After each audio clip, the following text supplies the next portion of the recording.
ನಮಸ್ತೆ ಎಲ್ರಿಗೂ. ಎಲ್ಲರೂ ಹೇಗಿದ್ದೀರಾ? ಚೆನ್ನಾಗಿದ್ದೀರಾ ಅಂತ ಭಾವಿಸ್ತಾ ಇದ್ದೀನಿ. ಎಲ್ಲರಿಗೂ ದೀಪಾವಳಿ ಹಬ್ಬದ ಶುಭಾಶಯಗಳು. ಸಾಯಿ ಕೃಷ್ಣ ಚಾನಲ್ ವತಿಯಿಂದ ಎಲ್ಲರಿಗೂ ಧನ್ಯವಾದಗಳನ್ನು ಅರ್ಪಿಸ್ತಾ ಸಾಯಿ ಸಚ್ಚರಿತೆಯ 6ನೇ ಅಧ್ಯಾಯವನ್ನು ಆರಂಭಿಸೋಣ. ಸದ್ಗುರು ಸಾಯಿನಾಥ್ ಅವರ ಮಹಾತ್ಮೆ. ಮೂಲ ಚಂದನದ ಮೆರವಣಿಗೆ ಊರುಸ್ ಶ್ರೀ ಮಹಾನವಮಿಯಾಗಿ ಪರಿವರ್ತನೆಯಾಗಿದ್ದು ಮತ್ತು ಮಸೀದಿಯ ದುರಸ್ತಿ ಬಗ್ಗೆ ಈ ಅಧ್ಯಯನದಲ್ಲಿ ನಾವು ತಿಳ್ಕೊಳ್ತಾ ಹೋಗೋಣ. ನಿಜವಾದ ಗುರುವಿನ ಸಹಾಯದಿಂದ ಸಂಸಾರ ಸಾಗರವನ್ನು ಸುಖವಾಗಿ ದಾಟಬಹುದು. ಸದ್ಗುರು ಎಂಬ ಪದವು ಶ್ರೀ ಸಾಯಿ ಬಾಬಾ ಅವರನ್ನು ಜ್ಞಾಪಕಕ್ಕೆ ತರುತ್ತದೆ. ನನ್ನ ಮುಂದೆ ನಿಂತುಕೊಂಡು ನನ್ನ ಹಣೆಗೆ ಊದಿಯನ್ನು ಹಚ್ಚಿ ನನ್ನನ್ನು ಆಶೀರ್ವಾದಿಸುತ್ತಿರುವ ಹಾಗೆ ಭಾಸವಾಗುತ್ತದೆ. ನನ್ನ ಹೃದಯದಲ್ಲಿ ಸಂತೋಷವು ತುಂಬಿ ನೇತ್ರಗಳ ಮೂಲಕ ಹೊರಹೊಮ್ಮುತ್ತಿರುವ ಹಾಗೆ ತೋರುತ್ತದೆ. ಗುರುವಿನ ಹಸ್ತಸ್ಪರ್ಶದಲ್ಲಿ ಮಹಾಶಕ್ತಿ ಅಡಗಿದೆ. ಆಸೆ ಆಕಾಂಕ್ಷೆಗಳನ್ನೊಳಗೊಂಡ ಈ ದೇಹವನ್ನು ಯಾವ ಬೆಂಕಿಯಿಂದ ದಹಿಸಲು ಸಾಧ್ಯವಿಲ್ಲವೋ ಅಂತಹ ಈ ಶರೀರವು ಗುರುವಿನ ಹಸ್ತಸ್ಪರ್ಶ ಶಕ್ತಿಯಿಂದ ದಹಿಸಲ್ಪಡಬಲ್ಲದು. ಪೂರ್ವಜನ್ಮದ ಪಾಪಗಳೆಲ್ಲವೂ ನಾಶವಾಗಬಲ್ಲವು. ಯಾವ ನಾಸ್ತಿಕರು ದೇವರ ಹೆಸರನ್ನು ಕೇಳಿದರೆ ರೋಷವನ್ನು ಕಾಡುತ್ತಾರೆಯೋ ಅಂತಹವರೂ ಕೂಡ ಶಾಂತರಾಗಿ ಪರಿವರ್ತನೆಯಾಗಬಲ್ಲರು. ಶ್ರೀ ಸಾಯಿ ಬಾಬಾ ಅವರ ದಿವ್ಯ ದರ್ಶನದಿಂದ ಸಂತೋಷವು ಹುಕ್ಕಿ ನಮ್ಮ ಗಂಟಲು ಗದ್ಗದವಾಗುತ್ತದೆ. ನೇತ್ರಗಳಿಂದ ಆನಂದ ಬಾಷ್ಪ ಉಕ್ಕುತ್ತದೆ. ಅದು ನಮ್ಮಲ್ಲಿ ನಾನೇ ಅವನು ಬ್ರಹ್ಮ ಎಂಬ ಜ್ಞಾನವನ್ನುಂಟು ಮಾಡುತ್ತದೆ. ನಾನು ನನ್ನದು ಎಂಬುದನ್ನು ನಾನು ನೀನೆಂಬ ವ್ಯತ್ಯಾಸಗಳನ್ನು ದೂರ ಮಾಡುತ್ತದೆ. ಸ್ವಾನುಭವವು ಅರಿವಾಗುತ್ತದೆ.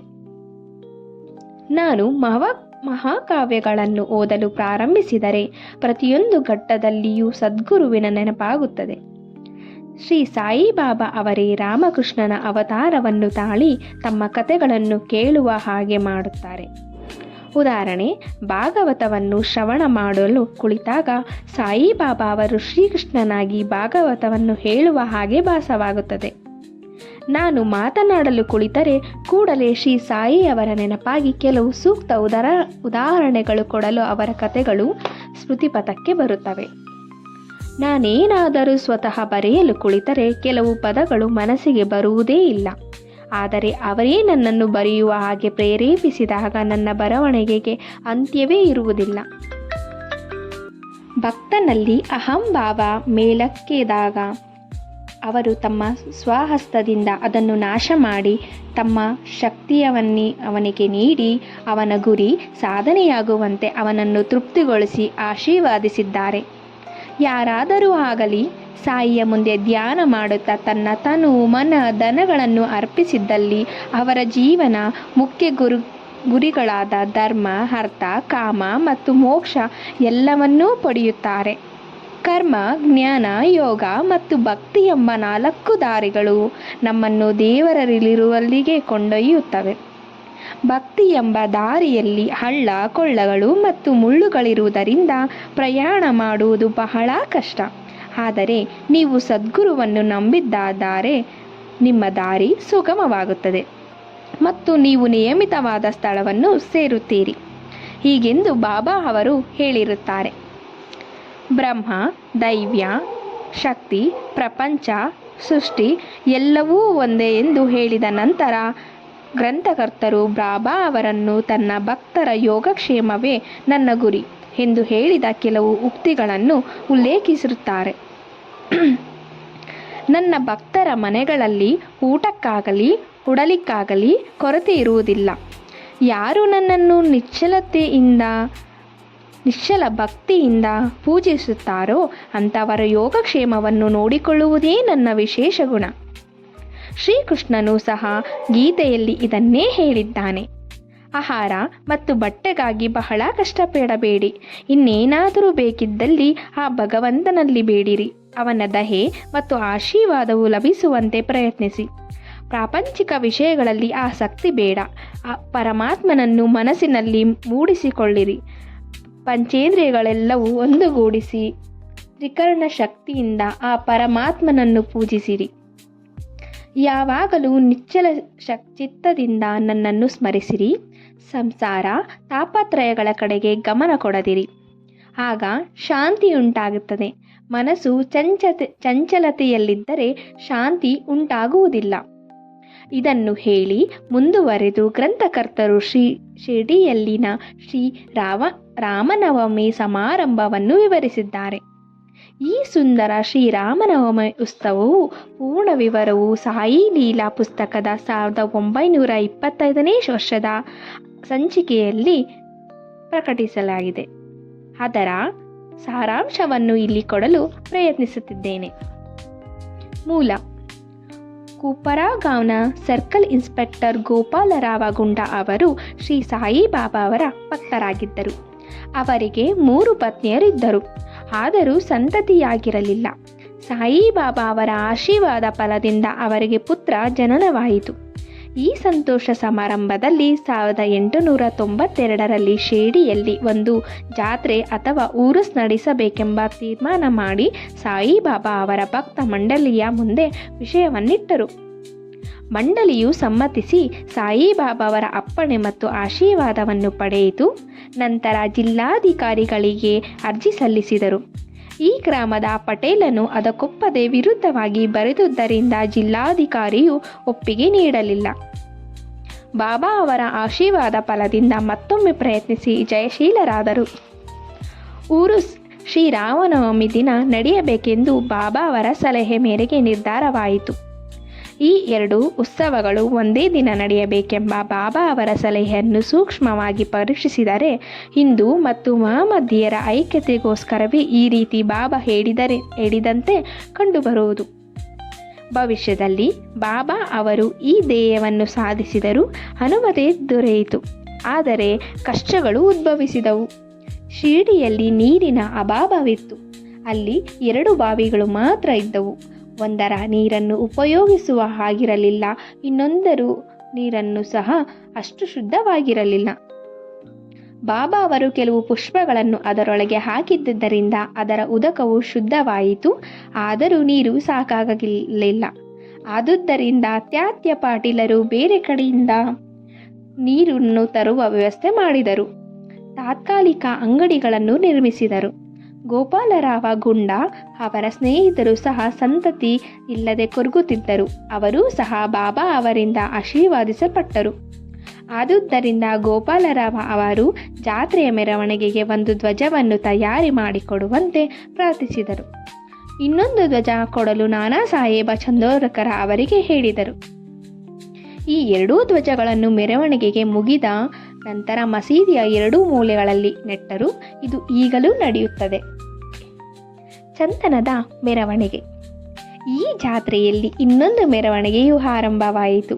ಚಂದನದ ಮೆರವಣಿಗೆ ನಡೆಸಬೇಕೆಂಬುದು ಶ್ರೀ ಅಮೀರ ಸರಕಾರ ದಲಾಲ ಎಂಬುವವರ ಹೇಳಿದ್ದರು. ಮುಸ್ಲಿಂ ಸಾಧುಗಳ ಗೌರವಕ್ಕೆ ಈ ಥರದ ಮೆರವಣಿಗೆ ಮಾಡುವುದು ಅವರ ಸಂಪ್ರದಾಯ. ಗಂಧದ ಪುಡಿಗಳನ್ನು ತಟ್ಟೆಯಲ್ಲಿ ಅಗ್ನಿಗೆ ಹಾಕಿ ಈ ಧೂಪವನ್ನು ವಾದ್ಯ ಮೊದಲಾದವುಗಳ ಸಹಿತ ಮೆರವಣಿಗೆ ಮಾಡಿ ನಂತರ ಮಸೀದಿಗೆ ತಂದರು. ಈ ಕೆಲಸವು ಮೊದಲು 3 ವರ್ಷಗಳವರೆಗೆ ಶ್ರೀ ಅಮೀರ ಸರಕಾರ ಅವರಿಂದ ಸಾಂಗವಾಗಿ ನೆರವೇರಿಸಲ್ಪಟ್ಟಿತು. ನಂತರ ಅವರ ಪತ್ನಿಯು ಅದನ್ನು ಮುಂದುವರೆಸಿದರು. ಈ ರೀತಿ ಹಿಂದೂಗಳಿಂದ ಧ್ವಜದ ಮೆರವಣಿಗೆಯು, ಮುಸಲ್ಮಾನರಿಂದ ಗಂಧದ ಮೆರವಣಿಗೆಯು ಜೊತೆಯಲ್ಲಿಯೇ ಯಾವುದೊಂದು ಆತಂಕವಿಲ್ಲದೆ ನಡೆದವು. ಈಗಲೂ ನಡೆಯುತ್ತಿರುವುದು.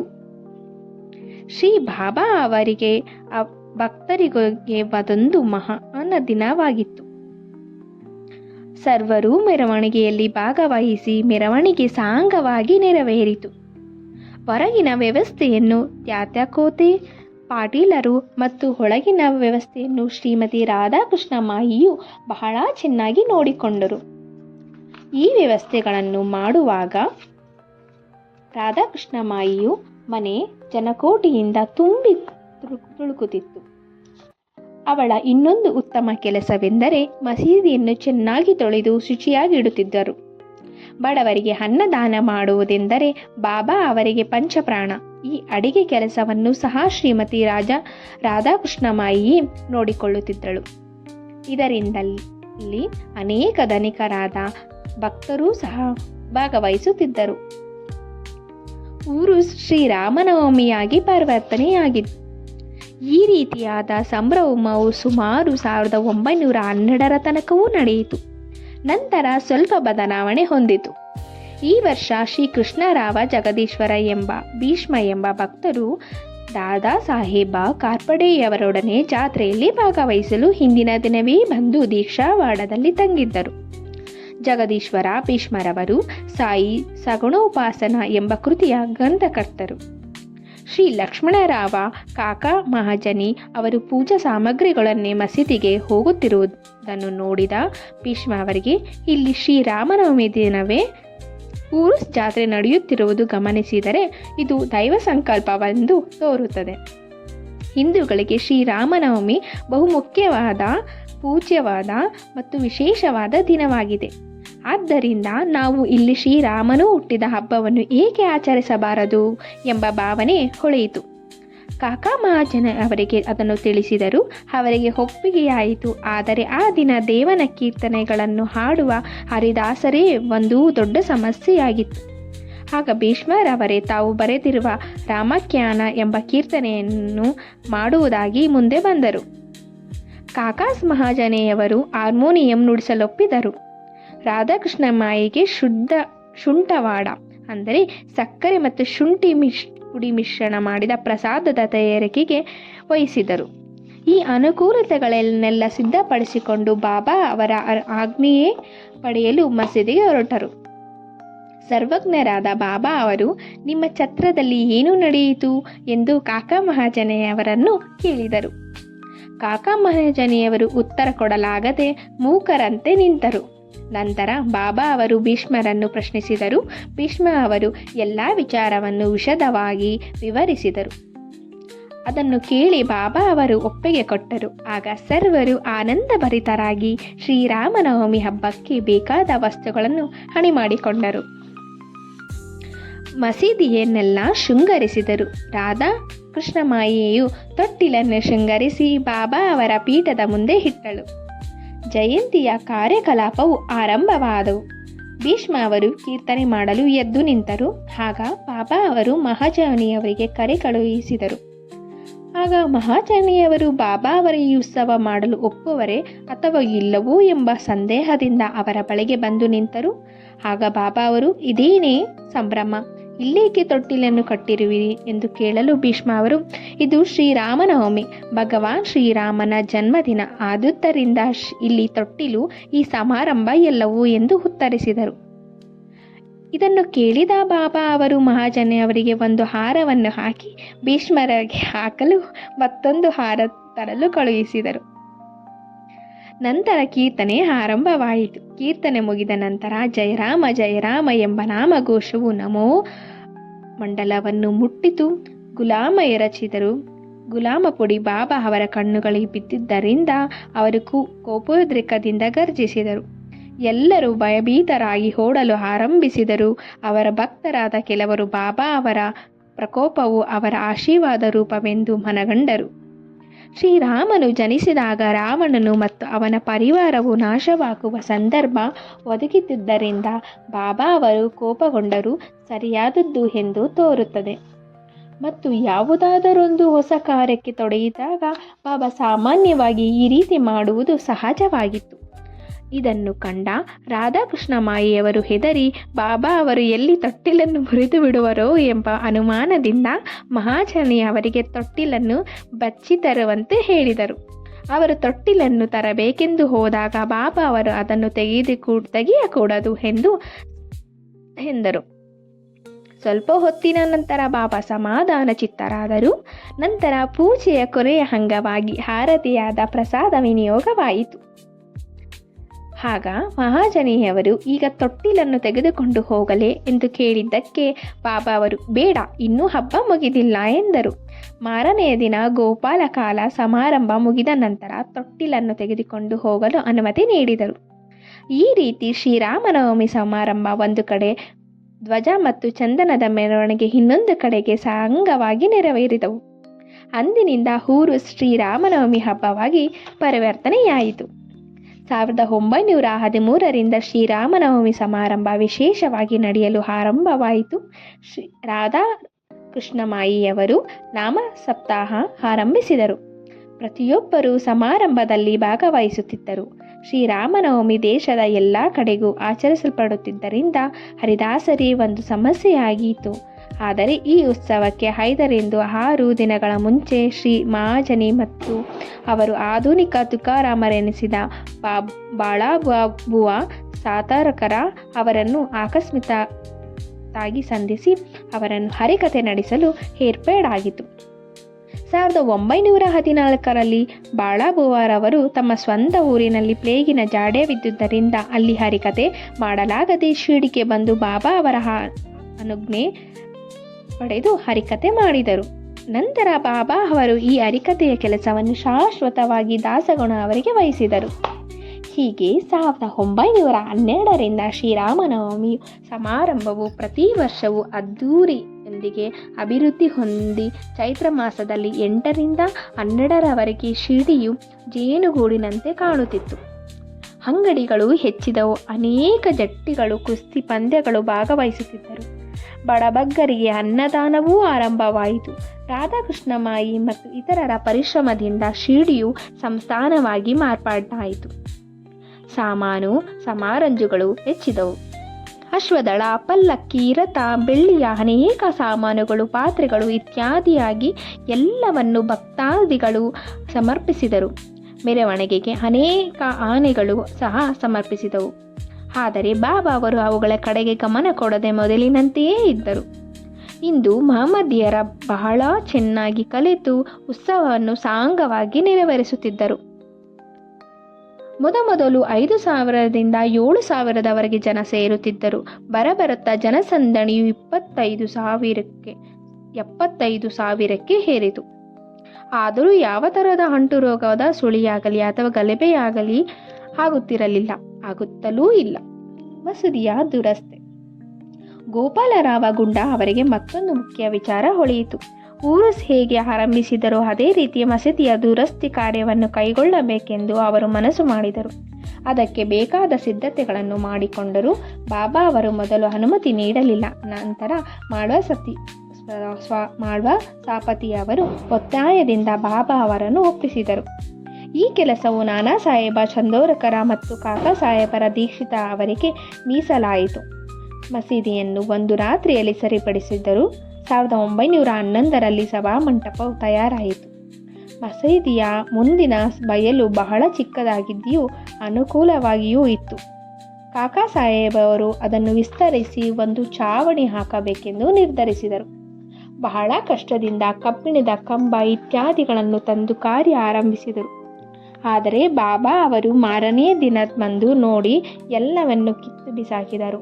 ಒಮ್ಮೆ ಬಾಬಾ ಅವರು ಬಹಳ ಕೋಪದಿಂದ ಒಂದು ಕೈಯಿಂದ ಕಂಬವನ್ನು ಕೀಳುತ್ತಾ ಮತ್ತೊಂದು ಕೈಯಿಂದ ತಾತ್ಯಾ ಪಾಟೀಲರ ಕುತ್ತಿಗೆಯನ್ನು ಹಿಡಿದು ಇಚ್ಚುಕಲು ಆರಂಭಿಸಿದರು. ತಾತ್ಯಾ ಪಾಟೀಲರ ರುಮಾಲರನ್ನು ತೆಗೆದು ಅದಕ್ಕೆ ಬೆಂಕಿ ಹಚ್ಚಿ ಹೋಗಿದರು. ಈ ದೃಶ್ಯವನ್ನು ನೋಡಿ ಎಲ್ಲರಿಗೂ ಭಯವಾಗಿತ್ತು. ಬಾಬಾ ಅವರು ತಕ್ಷಣವೇ ತಮ್ಮ ಕಿಸೆಯಿಂದ 1 ರೂಪಾಯಿಯನ್ನು ತೆಗೆದು ಬಿಸಾಕಿದರು. ತಾತ್ಯಾ ಅವರಿಗೂ ಭೀತಿಯುಂಟಾಯಿತು. ಅವರಿಗೆ ಏನಾಗುವುದೋ ಎಂಬ ಶಂಕೆ ಜನರಲ್ಲಿ ಮೂಡಿತು. ಆದರೆ ಮುಂದೆ ಹೋಗಿ ಕೆಲವರು ಯಾರಿಗೂ ಕೇಳಲು ಧೈರ್ಯವಿರಲಿಲ್ಲ. ಬಾಗೋಜಿ ಸಿಂಧೆ ಅವರು ಸ್ವಲ್ಪ ಧೈರ್ಯ ಮಾಡಿ ಮುಂದೆ ಹೋಗಿ ಬರಲು ಬಾಬಾ ಅವರನ್ನು ತಳ್ಳಿದರು. ಶ್ಯಾಮ ಅವರಿಗೂ ಇದೇ ಗತಿಯಾಯಿತು. ಈ ರೀತಿ ಯಾರು ಮುಂದೆ ಬಂದರೋ ಅವರೆಲ್ಲರೂ ಇದೇ ಗತಿಯಾಯಿತು. ನಂತರ ಸ್ವಲ್ಪ ಹೊತ್ತಿನ ಮೇಲೆ ಬಾಬಾ ಶಾಂತರಾದರು. ಒಮ್ಮೆ ಅಂಗಡಿಯವನಿಗೆ ಜರತಾರಿ ಪೇಟ ತರಿಸಿ ಇದನ್ನೇ ತಾವೇ ಸ್ವತಃ ತಾತ್ಯಾ ಪಾಟೀಲ ತಲೆಗೆ ಸುತ್ತಿದರು. ಇದನ್ನು ನೋಡಿ ಎಲ್ಲರೂ ಅಚ್ಚರಿಗೊಂಡರು. ಬಾಬಾ ಅವರು ಈ ನಡತೆಗೆ ಕಾರಣ ಗೊತ್ತಾಗಲಿಲ್ಲ. ಕೆಲವರು ಸಲ ಬಾಬಾ ಅವರು ಶಾಂತಿಯಿಂದ ಎಲ್ಲರೊಡನೆ ಮಾತುಕತೆಗಳನ್ನು ನಡೆಸುತ್ತಿದ್ದರು. ಕೆಲವು ವೇಳೆ ಕೋಪಗೊಂಡು ಉದ್ರಿಕ್ತರಾಗುತ್ತಿದ್ದರು. ಮುಂದಿನ ಅಧ್ಯಯನದಲ್ಲಿ ಶ್ರೀ ಸಾಯಿ ಬಾಬಾ ಅವರು ಮೊಹಮ್ಮದಿಯ ಅಥವಾ ಹಿಂದುವೋ ಎಂಬ ಪ್ರಶ್ನೆಯನ್ನು ಕೂಲಂಕುಷವಾಗಿ ವಿವರಿಸುತ್ತೇನೆ. ಅವರ ಯೋಗ್ಯಾಧ್ಯಯನದ ಮತ್ತು ಯೋಗಶಕ್ತಿಯ ವಿವರವನ್ನು ಸಹ ಕೊಡುತ್ತೇನೆ. ಶ್ರೀ ಸಾಯಿ ಪ್ರಣಾಮಗಳು. ಇನ್ನೂ ಹೆಚ್ಚು ಸಾಯಿಯ ಸಚ್ಚರಿತೆಯ ಅಧ್ಯಯನಗಳನ್ನು ಕೇಳಲು ಈ ನನ್ನ ಚಾನಲ್ನ ಸಬ್ಸ್ಕ್ರೈಬ್ ಮಾಡ್ಕೊಳ್ಳಿ. ಸಾಯಿ ಕೃಪೆಗೆ ಪಾತ್ರರಾಗಿ. ಯಾರೆಲ್ಲ ಸಾಯಿ ಭಕ್ತರಿದ್ದಾರೋ ಅವ್ರಿಗೆ ದಯವಿಟ್ಟು ಸಾಯಿ ಸಚ್ಚರಿತೆಯ ಅಧ್ಯಯನವನ್ನು ಓದಲು ಪ್ರೇರೇಪಿಸಿ. ಈ ಅಧ್ಯಯನಗಳನ್ನು ಶೇರ್ ಮಾಡಿ. ಧನ್ಯವಾದಗಳು.